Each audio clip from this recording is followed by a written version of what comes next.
Po guys, ang almusal ko.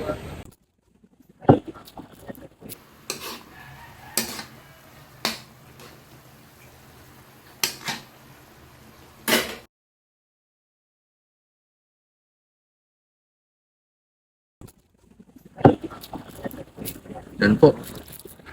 Hati-hatiin natin para mainit kasi para madaling yung mawala yung init niya at makain natin.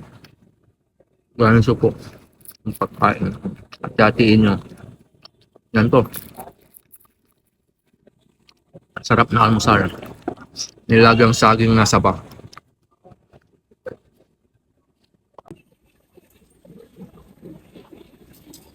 Po guys, ang almusal ko. Saging na saba. Sarap ito. Mamaya, magluluto po tayo ng ginisang oyster o talaba. So mamaya-maya makikita nyo po kung paano ang magluto. So for the meantime, kain muna tayo ng nilagang saba. Magandang almusal po ito. Kasi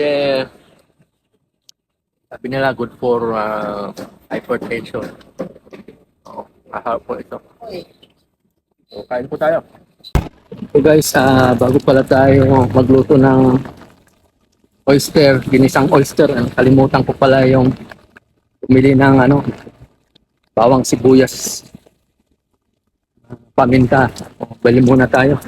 Kaso lang, unfortunately, dito sa pagbibilihan ko, umuulan ngayon. So, medyo hirap.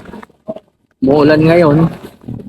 Kaya, bili muna tayo dito sa sari-sari store. Ulan ngayon eh. Bili muna tayo. Ako. Gabi na po tayo. Galing po tayo ng trabaho, so magluluto pa tayo ng ulam natin. Ngayon, yun nga, dahil nakalimutan natin bumili ng bawang sibuyas, bibili muna tayo para makumpleto natin yung ingredients natin. Oops.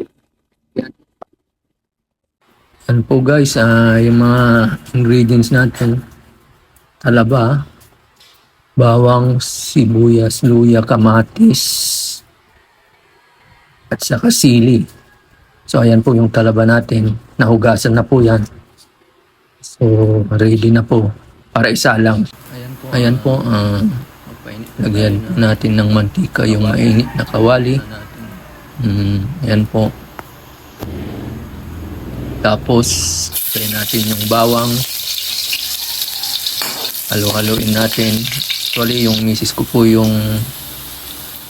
naghahalo. Sibuyas, lagyan po natin. Ako lang po yung taga-camera, saka nagsasalita. Yun.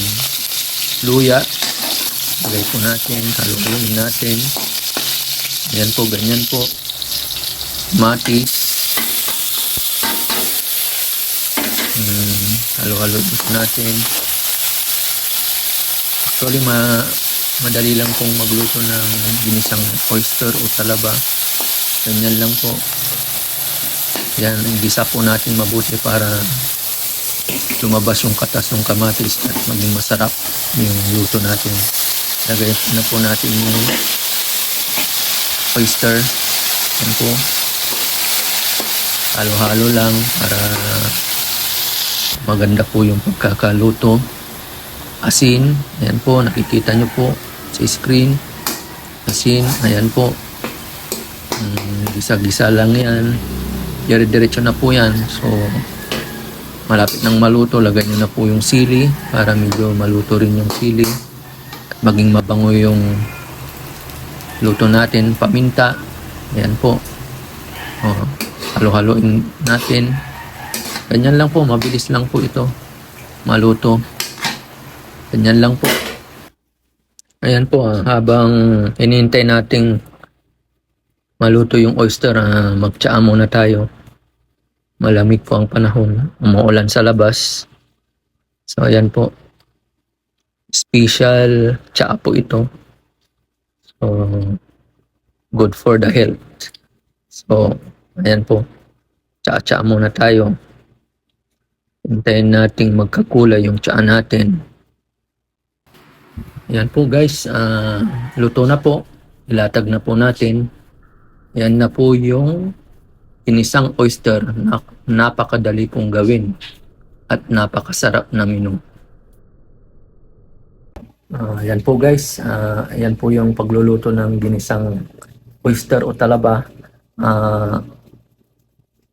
Nakita nyo na po na madali lang gawin at kumbaga pwedeng pang madalian, pang mabilisan na ulam. So palagay ko ito yung ulam na classic na siya, masarap pa, mabilis pang gawin. So yung next na lulutuin natin ngayon ay bangus naman.